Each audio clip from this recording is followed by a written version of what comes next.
America और Iran के दरमियान जो तनाज़ा जो जंग जारी है उसके जो बैड इम्पैक्ट्स हैं वो पाकिस्तान के ऊपर इस तरह से आ रहे हैं कि अभी कुछ देर पहले वज़ीरा प्रेस कॉन्फ्रेंस कर रहे थे, वज़ीर पेट्रोलियम प्रेस कॉन्फ्रेंस कर रहे थे और उनकी जानिब से बताया गया है कि रोज़ाना की बुनियाद पर पेट्रोलियम प्राइसेस जो है वो तय की जाएंगी और इसके साथ साथ जो इम्कान जाहिर किया जा रहा है वो 50 रुपये तक महंगा पेट्रोल होने का या पेट्रोलियम मसनूआत के महंगा होने का इम्कान जाहिर किया जा रहा है। बात करने के लिए मुझे नोमान अली भट्ट साहब जो कि पेट्रोल पंप्स ओनर एसोसिएशन के हैं, बहुत शुक्रगुजार हूँ आपकी। मुझे फरमाइए नोमान साहब, हुकूमत ने ऐलान किया आज से पेट्रोलियम मसनूआत है इसकी कीमतों का तयन रोजाना की बुनियाद पर किया जाएगा, लेकिन आप लोगों की तरफ से इसकी मुखालिफत की जा रही है, सर ऐसा क्यों?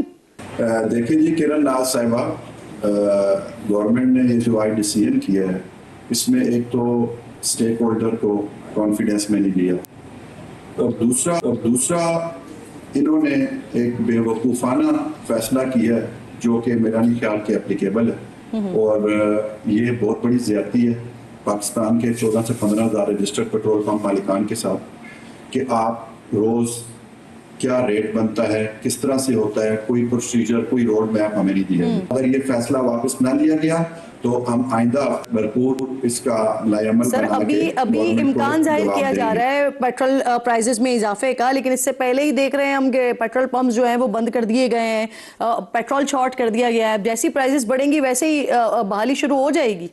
सप्लाई लाइन जी हमारी तरफ से तो बहाल है और पेट्रोल पंप के ऊपर जिन कंपनीज ने प्रोडक्ट नहीं दिया डेफिनेटली वो पेट्रोल पंप बंद है और इसमें हमारा कोई कसूर नहीं है।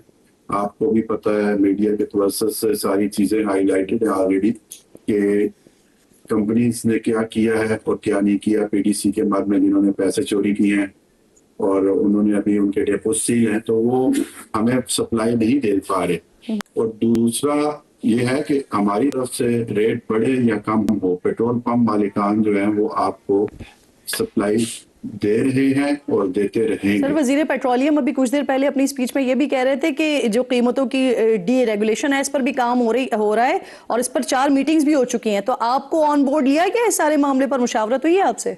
डी रेगुलेशन के हवाले से हमें कभी भी इत्मीनान में नहीं ले गया।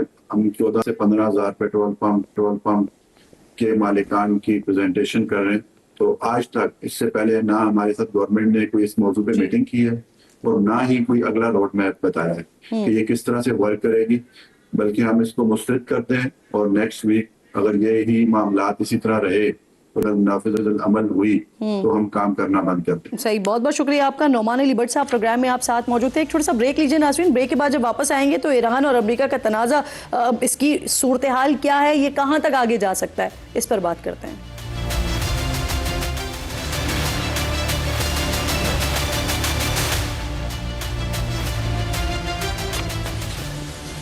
प्रोग्राम में एक बार फिर आपको खुशामदीद कहती हूँ नाज़रीन। सिचुएशन इस वक्त क्रूशल है, अमेरिका और ईरान के दरमियान मामला किस तरफ जाएगा, क्या दोबारा हम 28 फरवरी वाली पोजीशन पर आ गए हैं या ये सिर्फ और सिर्फ टिट फॉर टैट हो रहा है? इस पर बात करने के लिए मेरे इंतहाई मोअज़्ज़ज़ मेहमान हैं major general retired Tariq Rashid साहब प्रोग्राम में साथ मौजूद हैं, डिफेंस एनालिस्ट हैं। बेहद शुक्रगुजार हूँ सर आपके वक्त की। सबसे पहले तो मुझे ये फरमाइए, जो अमेरिका ने ईरान में इस वक्त अवामी इंफ्रास्ट्रक्चर को निशाना बनाया है, कहा जा रहा है कि ईरान की जो सप्लाई लाइन है उसे काटने के लिए किया जा रहा है ताकि फिर वो जो बूट्स ऑन ग्राउंड वाली सिचुएशन हो वो हो सके। हालांकि सर माजी में तो हमने इस तरह की सिचुएशन को नहीं देखा। हमने देखा है कि अगर अमेरिका को ये सिचुएशन पैदा करनी भी हो तो वहां पे कार्पेट बॉम्बार्डमेंट होती है। तो आपको लगता है कि जो अभी इस वक्त नैरेटिव बनाया जा रहा है यही है सिचुएशन? देखिए मगर ऐसी बात नहीं है जी। अब देखिए आप कितनी डायकोटमी है कि एक तरफ अमेरिका इंसानी हकूक का अलमदार है जी, और शहरी इलाकों पे बमबारी हो रही है। देखिए चाहबार पोर्ट पे बमबारी हुई, उनका टावर गिरा दिया, हरमुजगान के उसके ब्रिजेस उड़ा दिए गए। तो देखिए मेरा ये ख्याल है कि बेटर सेंस शुड प्रिवेल। अब देखिए बातचीत कहाँ फंसी हुई है जी। अमेरिका कहता है मैं बातचीत के लिए तैयार हूँ और हमारे दरवाजे आज भी खुले हुए हैं। ईरान कह रहा है कि जी हम भी बातचीत के लिए तैयार हैं, बट पहले आप स्ट्राइक्स बंद करें। तो मेरा ख्याल है जो अगर आप चीज़ों को डिस्पैशनेटली देखें तो ईरान ने जो 7 जुलाई को 3 शिप्स को हिट किया था, कितनी बड़ी कीमत चुका रहे हैं उसके लिए। आपके आज खुद उन्होंने माना है कि 40 के करीब उनके शहादतें हो गई हैं, 400 से ज़्यादा जख्मी हैं, इतना इंफ्रास्ट्रक्चर तबाह कर रहे हैं। तो ये सब कुछ तबाह बर्बादी करके अगर बातचीत बाद में करेंगे तो पहले बातचीत कर लें और देखिए सारे जीसीसी जो 6 ममालिक तमाम को हिट कर दिया है, सीरिया को भी हिट कर दिया, जॉर्डन को हिट कर दिया, लेकिन इजराइल को हिट नहीं कर रहे जी।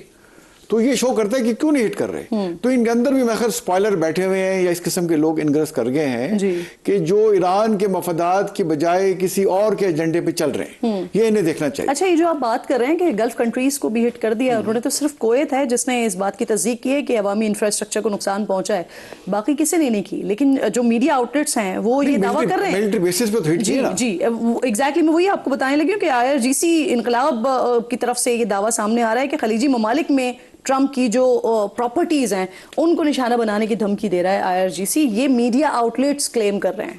देखिए 3 से 4 बिलियन डॉलर जब से इजराइल का वजूद आया है, हर साल अमेरिका उनको देता है। तो हमारा के वहां बेसिस नहीं है जी, वहां उनका पैसा नहीं लगा हुआ, और तो वहाँ ये क्यों नहीं हिट कर रहे। देखें आज जो JD वाइंस का भी बयान आया और फिर उनकी जो प्रेस सेक्रेटरी हैं उसने भी कहा कि हम बातचीत को ले तैयार हैं, और JD वाइंस ने कहा कि इजराइल ने बिलियंस ऑफ डॉलर लगा दिया, शायद आपने वीडियो देखी हो, कि ये डील स्पॉइल करने के लिए।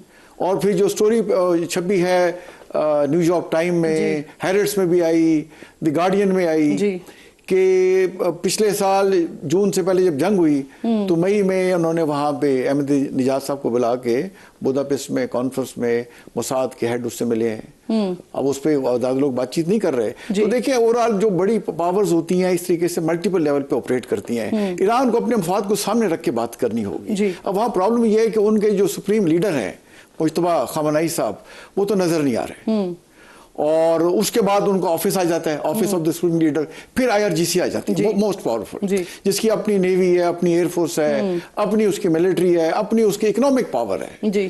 फिर आ जाती है सुप्रीम नेशनल सिक्योरिटी काउंसिल, फिर गार्डियन काउंसिल आती है, फिर जो असेंबली ऑफ एक्सपर्ट आती है, और फिर प्रेसिडेंट आता है। प्रेसिडेंट तो बहुत नीचे आ रहा है। तो मेरा ख्याल है उन्हें अपना ये थोड़ा सा सोचना चाहिए डिस्पैशनेटली कि इसको अगर कंटिन्यू करते हैं किसका फायदा है। मेरा ख्याल है पाकिस्तान का रोल दोबारा इसमें नुमाया होगा, और मेरा ख्याल है दोबारा हमारे वजीर आजम को ये रिक्वेस्ट करनी होगी कि इनफ इज इनफ, और आप काइंडली आप इसको सीज फायर करें और वापस एक चाइना की तरफ से तो अभी फिलहाल आ रहा है, उन्होंने कह दिया है कि इसके मुतालबा कर रहे हैं वो कि इस मामले को जो है अगर स्टेट ऑफ हुर्मत देखें, पाकिस्तान की तरफ से भी ये मुतालबा हो गया है। अब दुनिया उनसे मुतालबा कर रही है, रशिया उनसे कह रहा है, जैसे चाइना में हमारे वजीर खारजा साहब मौजूद है, वहां बैठ के उनको वजीर खारजा ने कहा है कि हम उम्मीद करते हैं, उन्होंने कहा सामने अमन पड़ा हुआ है, अमन आपके सामने है, और ये बच्चों का खेल तो नहीं है। पूरी दुनिया इससे मुतासिर हो रही है। अब सर प्रॉब्लम ये हमले हो रहे हैं दोनों तरफ से, लेकिन एक तरफ तर्जुमान व्हाइट हाउस उनकी जानिब से कहा जाता है कि ईरान जो है वो अभी भी मुज़ाकरात चाहता है।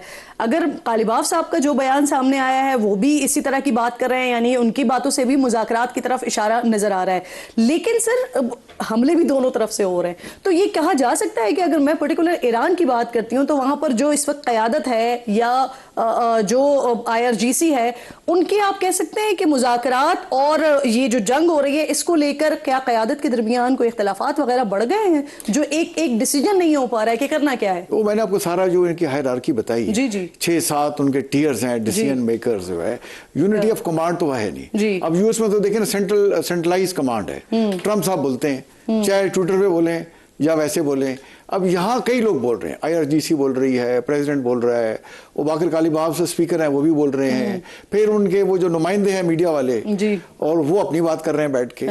तो नबीन ब्रिगेड हो गई है, हाँ इस तरह की बात कर रहे हैं, अब्बास इराक़ची साहब एक अलग बात कर रहे हैं, अलग बात कर रहे हैं। अब इतने स्पोक्स पर्सन बने हुए अपनी स्टेट, तो आई थिंक इनके अंदर जो वीकनेसेस हैं इन्हें ओवरऑल देखना होगा कि हमारा ज्यादा स्ट्रेटेजिकली। सर एक और भी इंपॉर्टेंट बात, एक तरफ तो आप कह रहे हैं कि पाकिस्तान का किरदार इसमें दोबारा से बड़ा नुमाया होगा, लेकिन दूसरी तरफ हमारा सऊदी अरब के साथ एक पैक्ट भी है, डिफेंस पैक्ट भी है, और रॉयटर्स ने ये खबर दी है कि पाकिस्तान ने एक बार फिर अपनी रेड लाइन को वाजे करते हुए कहा है कि सऊदी अरब पर हमला, पाकिस्तान पर हमला तस्वुर होगा, और ये पैगाम कन्वे भी कर दिया गया ईरान को।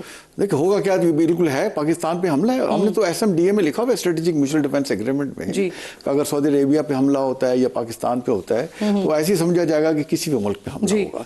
तो हमने तो बड़ा क्लियर उनको बता दिया है, ईरान को भी बताया है और ईरान को समझा भी रहे हैं। तो देखिए ना आज जो बयान आया कि हम ईरान से इन टच है, तो ईरान से डायरेक्टली इन टच तो नहीं है ना, वो पाकिस्तान के थ्रू ही है। पाकिस्तानी जो चाइना ने कहा और अजरबैजान के प्रेसिडेंट ने कहा कि पाकिस्तान इस वक्त वाहिद मुल्क है जो दोनों में दोबारा जो बातचीत कर सकता है या अमन का जो है पैगाम या सुलह करवा सकता है। तो I think Pakistan role play करेगा। ये पाकिस्तान के भी इंटरेस्ट में है, पूरी दुनिया के इंटरेस्ट में है कि स्ट्रेट ऑफ हुर्मुज़ खुली रहे और बातचीत को हम तफहीम से मुज़ाकरात से आगे ले जाया जाए। ना इसमें अमेरिका का फायदा है, अमेरिका ना ईरान का और ना सारी दुनिया का। बिल्कुल आप दुरुस्त बात करें। बहुत बहुत शुक्रिया। प्रोग्राम में आप साथ मौजूद थे, वक्त भी खत्म हो गया। इंशाल्लाह नाज़रीन से मुलाकात होगी कल। अपना और अपने मुल्क का खास ख्याल रखिए। फ़लस्तीन को, मकबूजा कश्मीर को अपनी दुआओं में याद रखिए। अल्लाह निगहबान।